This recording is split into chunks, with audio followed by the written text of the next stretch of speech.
I am Anthony from HatchersNet, and you're watching 10 Questions. Today, I'm here with Nicole, a community manager at Funcom.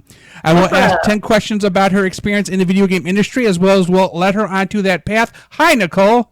Hello. So, as I do with everybody, I have 10 questions, but if you kind of leave an opening, I might probe a little bit more. Nothing hard here. No hard-hitting news. You don't got to leak anything. I don't need to know that Funcom just bought Nintendo.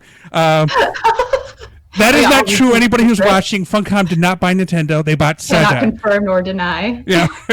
Okay. When and where was your first gaming experience? What were you into when you were young? What maybe you're still into it now. Totally. I mean, yeah, as a community manager, I mean, the rules say you don't have to be into video games, but you kind of do. My journey first started back when I was 4 or 5, I want to say. I was exploring the house, and I opened a drawer, and I saw my dad's Sega Genesis in there. I was hoping you would say Jumanji. I'd be like, what? Yeah, and he's like, oh yeah, let me pop this up for you. And first thing he popped in was Sonic the Hedgehog. So I played that, and I absolutely fell in love with it. I fell in love with gaming and Sonic the Hedgehog. I bought all the games for it.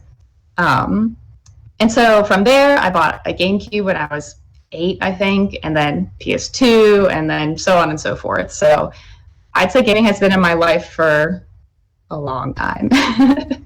Okay. So what type of gaming experiences do you prefer? They can be anything from classic tabletop, cards, video games, virtual reality, or whatever. Honestly, a little bit of everything. For the most part, I do play just PC games, but I've got a PS4 as well. When people are over, we have a whole tabletop room over there, so we'll just bust out the board games. And then we also love Jackbox. I don't know if you've heard of it. Oh, yeah. When the first couple came out, my brother and I used to play them. One of them is a quiz show. Yes, they're amazing. And all you need is just your smartphone, and you can just play along. So even, I can get my mom to play it, who she doesn't know what's happening when it comes to video games. But yeah, you just get your phone out, and you can play along, and it's great. So we've had countless nights where we're just laughing our butts off. You Don't Know Jack's the one I was thinking of. Yes, You Don't Know Jack's great. It's an awesome game. Yeah. So that's my answer. So the next question is, what led you to decide to get further involved in the video game industry to the point of you are the community manager over at Funcom? How did that happen? So, man, I got really lucky. It's a competitive field, but I went to school for something entirely different, and it just kind of it was a great opportunity. It was kind of one of those things where Funcom was hey, we need at the time it was customer support. So they said, hey, we need customer support, and they were looking for a German specialist, and I spoke German, so I said, oh, okay, cool. I just graduated college. Let me apply. I got an interview, and I got hired. So it's kind of one of those things that I was really lucky with, because I wasn't looking for a job in the games industry, but it just kind of came to me. So awesome. I'm looking for the German word for yes, but I remember 9 is no. It's just yeah. Oh, yeah. Okay, that's right. Yeah. Yeah, exactly. Because Russia is duh or da. I'm like, that's not it. Yeah, so it's I for customer support, that's where I started, and I did that for about 2.5 years, and then they were like, hey, we could use a community manager, so I went for that position and got that. So it's different from, I'd say, programming and coding and stuff like that, where you need classes and to go to school for that sort of thing. And for me, they were just looking for someone who spoke German, and I said, hey, what's up? And okay, yeah. So you did mention you had an education different from what they typically would hire. Now, my first question is, what type of education did you have? So, funny story. So I started out in college. I wanted to be a paleontologist for the longest time. Oh, me too. I have dinosaurs all over the place. Yeah. Yes, dude. I still have dinosaur stuff all over. And that explains the usernames for these accounts. Okay. Yes. Yeah, exactly. Yep. I was a huge dinosaur fan. I mean, I still am. But I went out to sophomore year in college, and I failed organic chemistry. And my advisor said, well, you're going to have to take that again, and then you're going to have to take organic chemistry too. And I said, no. The same reason why I'm not a lawyer, because they said, well, you also have to take all of these classes. And I was like, no, you know how hard it was to pass the first two? I think I'm done. Exactly. So, and then I kind of realized that, like, if I want to do anything in paleontology, I'm probably going to have to get a PhD, and that seems like a lot of time. So I pretty much was just like, I don't know what I want to do in life. All I know is that I want a degree. So I went for German studies because I was like, I pretty much already am fluent in German. Let me just go through, this route and see what happens. And so, yeah, I graduated and got a bachelor's degree in German studies and business. And literally a month after, Funcom was like, hey, we're looking for a German specialist in customer support. And I said, all right, let's do it. No interest from Das Wiener or any of those German Oktoberfest ringing you up, go, hey, we need an English speaker who can speak German to sell some beer. Oh, my God. I mean, I'd be okay with that, too. Your world is bleeding. Okay, so as far as the customer service position goes, or what's now the community manager, what type of education would somebody need to typically be considered for that role? For customer support kind of stuff? Well, for what you're doing, yeah. I mean, assuming they were hiring other people. I mean, because one would have to assume that Funcom is pretty much like other companies and requires somewhat similar level education. Yeah. I would say like a bachelor degree absolutely helps. Honestly, like having experience also is super helpful. So if you're looking to get into like community manager, for instance, just having even just streaming, things like that, where they can look at and say like, oh, they know how to talk to gamers, because you don't want to be like, what's the word? Just like super corporate with them, and you don't want to be too chummy. So there's like a nice in between you have to have when it comes to speaking to gamers. So knowing how to talk, and also just streaming in general, and knowing how to present yourself. It's almost like public speaking in a way, because like you're talking to the camera, but there's faces behind the camera. So just having that experience alone is awesome when it comes to looking for someone in community management. So obviously you need to be somewhat outgoing. So it's funny you say that, because like I'm an introvert. Lies! I don't believe you. I know you would think that, but I am, and I only put on this like extrovert face when it comes to being on Twitch and things like that. It's kind of like something that you just have to like hype yourself up for in a way. But being an extrovert absolutely helps, because you want to get out there, you want to talk to people, and like I said, knowing how to talk to people helps tremendously. Because I took a personality test or a few in college, because you have to you do psychology class or whatever, and I'm also somewhat an introvert. I realize when I go to a new crowd of people, it's really hard for me to start the conversation. But once I'm in it, I am in it. You're in it, exactly. Yeah, absolutely. So and I have the same issues. Just like getting that conversation started can take a little bit of practice, but that's one thing I've noticed with being a community manager. Like my extrovertedness has definitely increased. So yeah. So what is a typical day like at your job? Now, if there is no typical day, what general tasks must you undertake? So I would kind of say that on most days it's pretty typical, but there are some pretty atypical days. So I guess I'll just kind of run through what being a community manager means and kind of what you just do. For first and foremost, I would say is you are the middleman between the developer and the players. So the developers say like, hey, we got a big old patch update coming out. These are these are the changes. This is what's happening. Go spread them out to the players.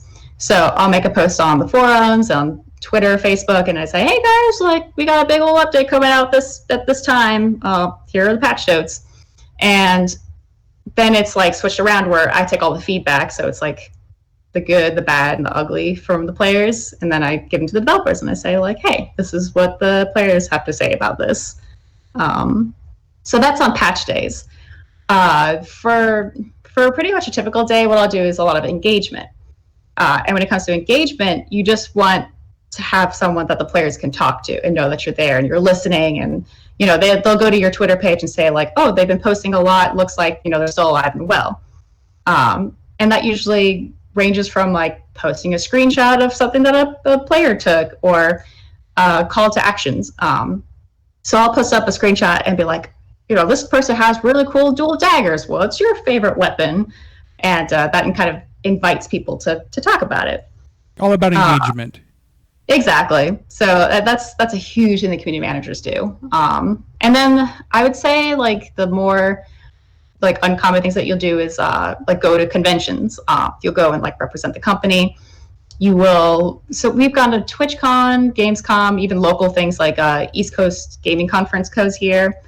And we'll just set up a booth and we'll talk to players, either people who never seen the game before or play all the time. And that's really fun to do. I love doing that. And then streaming. So we'll do some streams. We'll do dev streams and like play streams. The dev streams are kind of where you talk with the developer, talk about like what's coming up or like what's already out.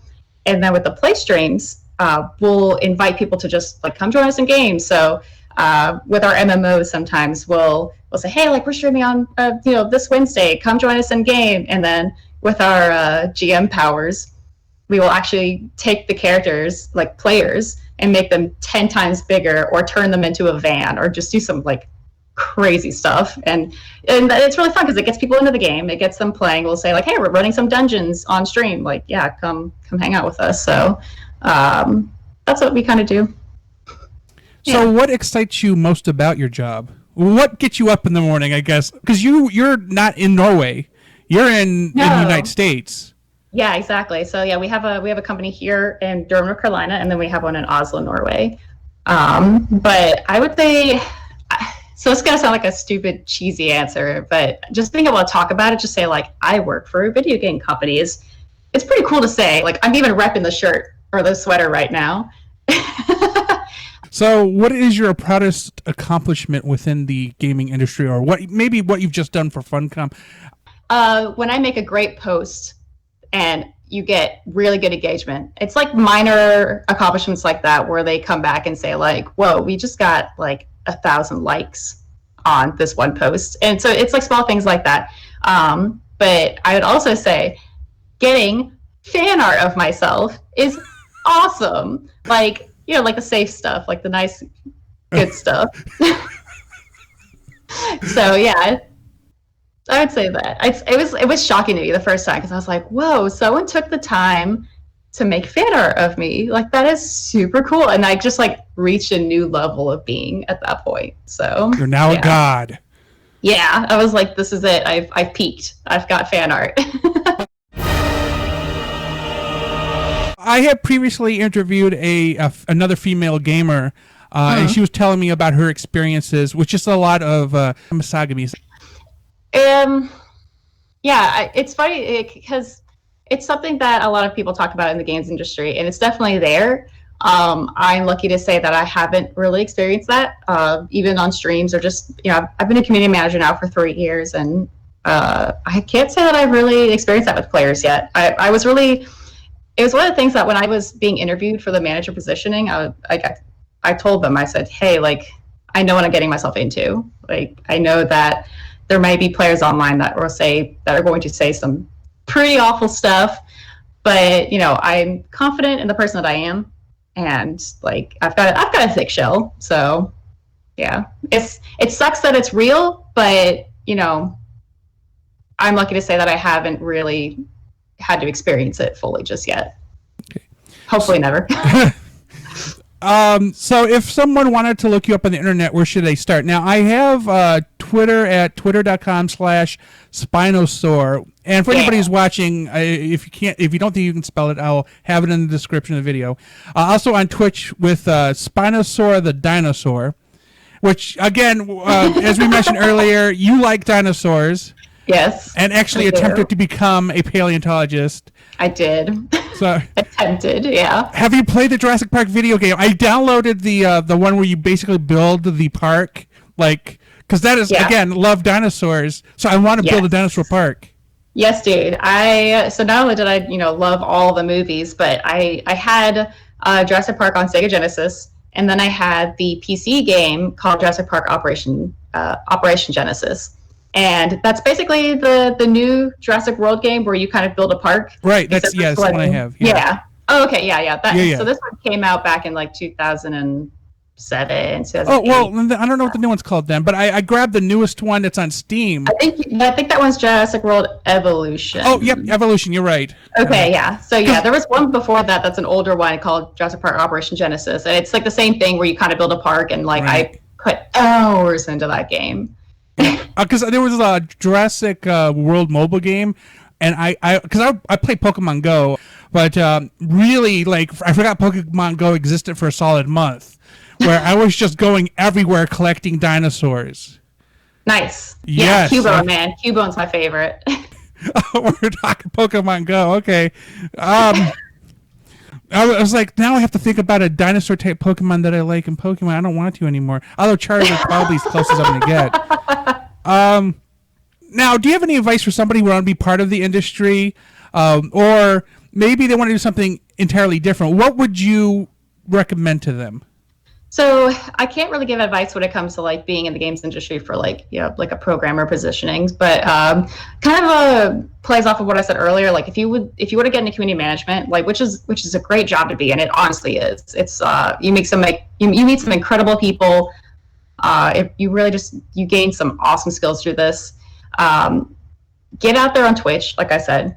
You learn creativity, public speaking, how to talk to gamers, and then if you're interviewing for a position for community management, pop them your Twitch link, and they can look at your previous videos and see how you interact. Like if you're toxic, like obviously that's going to turn them off. Or if you're just like a really nice person, like they can see that how you're interacting with these people. So yeah, just stream, be consistent in your streaming, and play games and do what you can with that. So people could find you then on the Funcom forums, right? Yeah. Okay. Yeah, we have official forums, yeah. Right. Thank you, Nicole, for talking to me. And again, Spinosaur on Twitter and Spinosaur, the dinosaur on Twitch. Again, links in the bottom. And then, of course, Funcom, you can find on Facebook, Twitch, Twitter, YouTube, and its website. And thanks, everybody, for watching. Please remember to like and subscribe. Thank you for watching this video. We would also like to thank our contributors and patrons for supporting this video. If you wish to add to the discussion, post a comment below. Please remember to like, subscribe, and check out our other videos. Thank you for checking out our content. Before you leave, please remember to click like and then subscribe. If you want to receive notifications, do not forget to enable them by clicking on the bell. Then afterwards, check out our social media at HasledgeNet and our website at hasledge.net.